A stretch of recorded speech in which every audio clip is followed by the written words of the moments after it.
Hello बच्चों, स्वागत है आपका अपने यूट्यूब चैनल जैकपुर पे। बच्चों, आज के इस वीडियोस में हम डिस्कस करने वाले हैं मंथली असेसमेंट ऑफ जनवरी 2022। तो सबसे पहले बच्चों, आप लोगों को नए साल की हार्दिक शुभकामनाएं।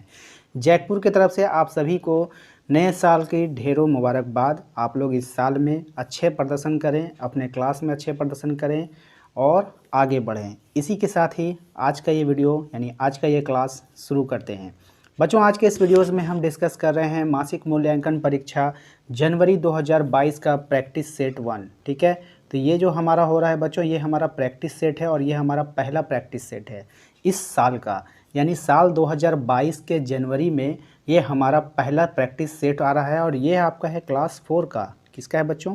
क्लास 4 का है, जिसमें हम लोग हिंदी को पहले डिस्कस करने वाले हैं। ठीक है, तो आपको समझ में आ चुका है ये क्या चीज़ है। आज के इस वीडियोज़ में हम क्या सीखने वाले हैं बच्चों? तो आप लोगों का जो मंथली असेसमेंट होता है, जो मासिक मूल्यांकन परीक्षा होता है, उसी परीक्षा का जो है नंबर्स आपके फाइनल एग्ज़ाम में जोड़े जाएंगे।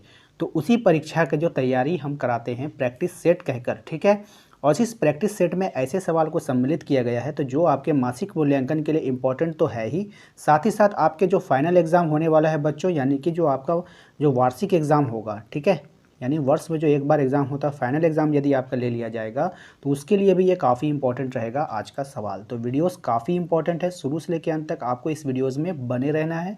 और वीडियो पसंद आएगा तो वीडियो को लाइक ज़रूर कीजिएगा और चैनल पे यदि आप हमारे पहली बार आएँ तो चैनल को सब्सक्राइब कर लीजिएगा। तो चलिए स्टार्ट करते हैं आज का क्लास। ठीक है बच्चों, आज के इस क्लास में हिंदी में जो पहला सवाल आपसे पूछा जा रहा है, इसमें बच्चों कहा जा रहा है कि विशेषता बताने वाले शब्द को अलग करके लिखिए। यानी जो मुख्य द्वार है बच्चों, इसमें आपको क्या करना है, इसमें जो आपको विशेषता बताने वाला शब्द है, जो आपका विशेषण वाला शब्द है, उसको आपको क्या करना है, अलग कर देना है। ठीक है, और इसमें कुछ भी नहीं करना। तो बिल्कुल ये आपके पाठ से लिया गया है और आप ही के बुक का सवाल है, तो आप बिल्कुल घबराएं नहीं।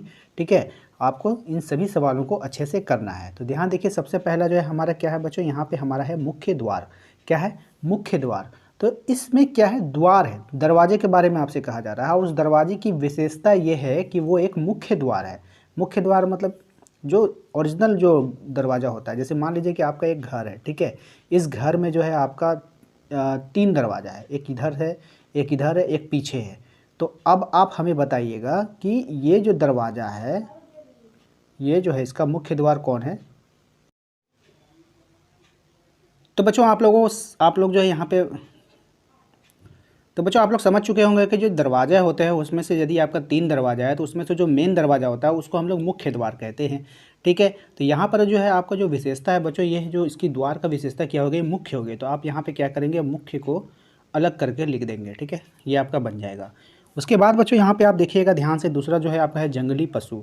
तो पशु में क्या आता है बच्चों, सभी जानवर आ जाते हैं। ठीक है, तो आप यहाँ पे बताइए इस पशु का जो मुख्य विशेषता क्या है कि ये जंगली है, ये जंगल में रहने वाला है। तो आपको इसकी विशेषता वाले वर्ड को यहाँ पे जंगली को आपको अलग कर देना है। ठीक है, तो इस तरह से आप इसका जंगली अलग कर देंगे। अब ये 2 चीज़ हो गया। अब यहाँ पे देखिए बच्चों, यहाँ पे है सफ़ेद। तो आप बताइए सफ़ेद का क्या होगा? सफ़ेद का सिर्फ आपका सफ़ेद ही आपको लिखना है। तो जल्दी से इसको नोट कर लेंगे आप। इसके बाद हम क्या करेंगे, अगले सवाल की ओर बढ़ेंगे। ठीक है, तो वीडियो रोक कर इसे नोट कर लें। अब हम नेक्स्ट बताते हैं। इसके बाद बच्चों है हमारा भारतीय सेना। क्या है बच्चों? भारतीय सेना। अब देखिए यहाँ पे सेना क्या होता है, सैनिक होता है जो कि लड़ते हैं देश के लिए, उसे हम लोग सेना कहते हैं। तो सेना तो सभी देश के पास होता है, इंडिया के पास होगा, पाकिस्तान के पास होगा, नेपाल के पास होगा, चीन के पास होगा। लेकिन इस सेना की विशेषता है कि ये भारतीय है, यानी इंडियन है। तो इसकी विशेषता क्या हो गई सेना की? तो भारतीय हो गई। तो यहाँ पर आपको लिखना होगा भारतीय। ठीक है बच्चों, उम्मीद करते हैं कि आपको समझ में आ रहा होगा मैं क्या कह रहा हूँ। अब देखिए यह समुद्री तूफ़ान। तूफ़ान कई तरह के होते हैं, अंधड़ आता है, तूफ़ान आता है, बारिश आता है। तो कोई कोई तूफ़ान आप सुनते होंगे तो समुद्री तूफ़ान उठा है। तो समुंदर से जो तूफ़ान उठता है उसको हम लोग समुद्री तूफ़ान कहते हैं। तो यहाँ पर देखिए समुद्री तूफ़ान की क्या विशेषता है कि वो समुद्री तूफ़ान है। तो यहाँ पे आप लिखेंगे समुद्री। क्या लिखेंगे बच्चों? समुद्री लिखेंगे। ठीक है, समझ में आ गया। इसके बाद है बच्चों हमारा सबसे लास्ट में है सुरीली आवाज़। क्या है बच्चों? सुरीली आवाज़। अब आवाज़ तो सभी के पास होता है, लेकिन इस आवाज़ की विशेषता है कि ये जो आवाज़ है वो क्या है, सुरीली है। क्या है? सुरीली है। तो आपको यहाँ पे लिखना होगा सुरीली। क्या लिखेंगे बच्चों? सुरीली। ठीक है, तो उम्मीद करते हैं कि बच्चों आपको समझ में आ गया है कि इसको किस तरह से हम लोगों को बनाना है। ठीक है, तो चलिए नेक्स्ट सवाल की ओर बढ़ते हैं। बच्चों हमारा अगला सवाल है, आपके बुक से क्वेश्चन लिया गया है कि यदि आप चांद होते, यानी यदि आप चांद होते तो आप क्या करते। यानी बच्चों इसका जो आंसर आपको देना है ये पोएम के अकॉर्डिंग देना है, बुक के अकॉर्डिंग देना है, अपने मन से आपको आंसर नहीं देना है, ठीक है। तो बच्चों इसका आंसर हमने यहाँ पे लिख दिया है, आप इसे देख पा रहे हैं कि यदि मैं चांद होता तो धरती पर उतर कर बच्चों के संग खेलता। यदि मैं चांद होता तो धरती पर उतर कर बच्चों के संग खेलता। काफ़ी इंपॉर्टेंट सवाल रहेगा आपके एग्ज़ाम के लिए, ठीक है। तो आप इसे नोट कर लेंगे अपने नोटबुक पे, या नहीं तो इसका स्क्रीनशॉट भी आप ले सकते हैं। बच्चों यदि वीडियोस आपको अच्छा लग रहा है तो वीडियो को लाइक नहीं किए हैं अभी तक तो वीडियोस को लाइक कर दीजिएगा, क्योंकि वीडियोस बनाने में काफ़ी मेहनत लगती है आप लोगों के लिए, और आपके लाइक के कारण ही हम लोग वीडियोस बनाते हैं। तो वीडियोस को ज़रूर से ज़रूर आप लाइक किया करें, ठीक है। नेक्स्ट सवाल है बच्चों हमारा कि यदि आप सूरज होते तो क्या करते, ठीक है।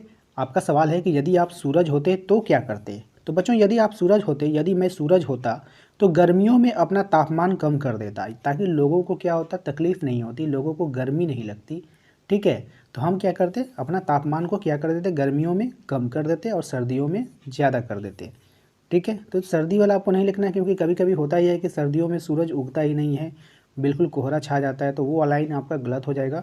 लेकिन गर्मी वाला ये काम करेगा, ठीक है ना। तो गर्मी में क्या करना है, आपको तापमान कम कर देना है, ठीक है ना। तो ये आंसर आप अपना लिख सकते हैं। नेक्स्ट सवाल है बच्चों हमारा कि यदि आप बादल होते तो क्या करते, है ना। तो यदि आप बादल होते तो क्या करते, तो बच्चों इसके आंसर में लिखना है कि यदि मैं बादल होता तो किसानों के ज़रूरत के अनुसार बरसता। देखिए होता क्या है कि कभी कभी बारिश इतनी ज़्यादा हो जाती है कि किसानों का फसल क्या होता है, पूरा नष्ट हो जाता है, पूरा बर्बाद हो जाता है ना।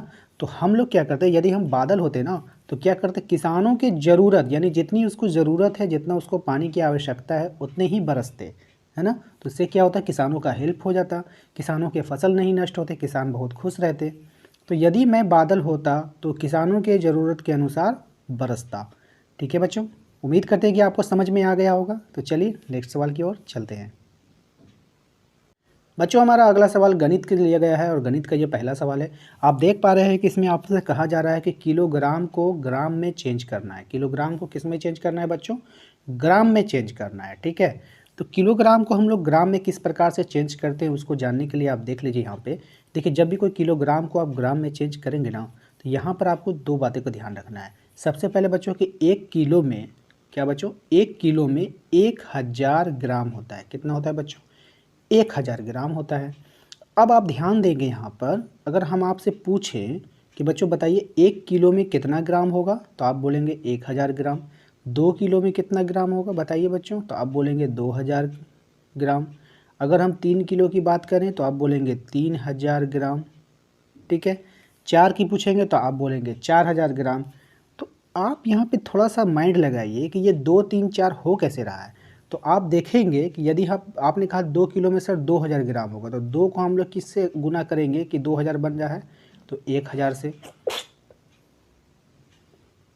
2 को हम लोग किससे कर रहे हैं, तो 1000 से, ठीक है। और इसी प्रकार से यदि हम 3 की बात करें तो 3 को किससे कर रहे हैं बच्चों, 1000 से, तभी तो 3000 हो रहा है। यानी हम इसमें निष्कर्ष यही निकलता है बच्चों कि आपको 1000 से गुना करना पड़ेगा ग्राम में बदलने के लिए। तो 4 है तो आप क्या करेंगे बच्चों, 4 गुना 1000, ठीक है, बराबर आप लिखेंगे 4000 ग्राम, ठीक है। इस तरह से आपको लिखना है। 6 किलोग्राम को यदि हम चेंज करेंगे तो 6 इंटू 1000 बराबर 6000 ग्राम, ठीक है। 7 की यदि हम बात करें तो 7 इंटू 1000 बराबर 1000 ग्राम, ठीक है बच्चों, याद रखेंगे। उसके बाद है बच्चों हमारा 9 क्या है, 9 किलोग्राम है, तो आपको 9 इंटू 1000 बराबर 9000 ग्राम आपको लिख देना है, ठीक है। तो उम्मीद करते हैं कि आपको समझ में आ गया होगा। समझ में आ गया है तो वीडियो को लाइक कर दीजिएगा। चलिए अब नेक्स्ट सवाल की ओर चलेंगे। तो बच्चों अगला सवाल है हमारा, आप देख पा रहे हैं आपके स्क्रीन पर जो अगला सवाल है वो लैंग्वेज वाला सवाल है। इसमें आपसे कहा जा रहा है दाल के एक पैकेट का वजन 1 किलोग्राम है, तो ऐसे 12 पैकेट का वजन कितना होगा, ठीक है। देखिए एक पैकेट का वजन 1 किलोग्राम है। सबसे पहली बात आपको बेसिक बात, यदि एक चीज़ का आपको दाम पता हो, एकदम सिंपल सा बात, यदि एक चीज़ का आपको दाम पता हो और ज़्यादा चीज़ का दाम आपसे पूछा जाए तो आपको वहाँ पे मल्टीप्लाई कर देना है। ठीक है, एक चीज़ का दाम पता हो, अगर आपको ज़्यादा चीज़ का दाम पूछा जाए तो आप उसको वहाँ पे मल्टीप्लाई करेंगे, यानी आपको गुना करना है हर हालत में। फिर से समझ लीजिए, एक चीज़ का आपको दाम पता रहेगा, उससे ज़्यादा चीज़ों का दाम आपसे पूछा जाएगा या उससे ज़्यादा चीज़ों का कुछ भी पूछा जाएगा तो आपको क्या करना है, दाम ही नहीं हो सकता, वो कुछ भी हो सकता है, संख्या हो सकता है, वज़न हो सकता है। ठीक है, तो आपको हमेशा वहाँ पे मल्टीप्लाई करना है, यानी आपको गुना करना है। तो यहाँ पर इस सवाल में आप देख पा रहे होंगे कि दाल के एक पैकेट का वज़न 1 किलोग्राम है। तो यहाँ पर आपको जो एक पैकेट का वज़न दे दिया ना, यानी एक चीज़ का दाम दे दिया कि 1 किलोग्राम है। तो ऐसे 12 पैकेट का वज़न कितना होगा, तो एक पैकेट का वज़न 1 किलोग्राम है तो 12 का पूछा है तो 12 से आप मल्टीप्लाई करेंगे। ठीक है, यानी आपको यहाँ पे यही समझ में नहीं आता था पहले कि आपको यहाँ पे गुना करना है कि जोड़ना है कि भाग करना है। तो बहुत सारे बच्चे गुना और भाग में कन्फ्यूज़न होते हैं। तो यहाँ पे हम आपको बता चुके हैं कि अगर यदि आपको एक चीज़ का दाम पता रहेगा, उससे ज़्यादा चीज़ों का दाम आपसे पूछेगा, या एक चीज़ का वज़न आपको पता रहेगा, उससे ज़्यादा चीज़ों का वज़न पूछेगा, या एक चीज़ों की संख्या आपको पता रहेगी, उससे ज़्यादा चीज़ों की संख्या पूछाएगा, तो आपको एक से ज़्यादा जहाँ आया तो आपको मल्टीप्लाई करना होगा। ठीक है, गुना करना होगा। तो यहाँ पर आप सिंपली देख पा रहे हैं अपने स्क्रीन पर 1 केजी, एक बोरा में कितना है, एक पैकेट में 1 केजी का सामान है। ठीक है, तो ऐसे 12 पैकेट में कितना होगा, तो 12 से गुना कर दीजिए तो आंसर आपका क्या आ जाएगा, 12 केजी। 12 केजी इसका आंसर आ जाएगा। आप इस प्रकार से इसे लिख सकते हैं अपने कॉपी पे। ठीक है, तो चलिए नेक्स्ट सवाल पे चलते हैं बच्चों। हमारा अगला सवाल है कि एक थैले में 2 किलोग्राम जलेबी है, 5 डिब्बे हैं, 2 किलोग्राम जलेबी के 5 डिब्बे हैं, तो थैले में कितना किलोग्राम जलेबी आएगा।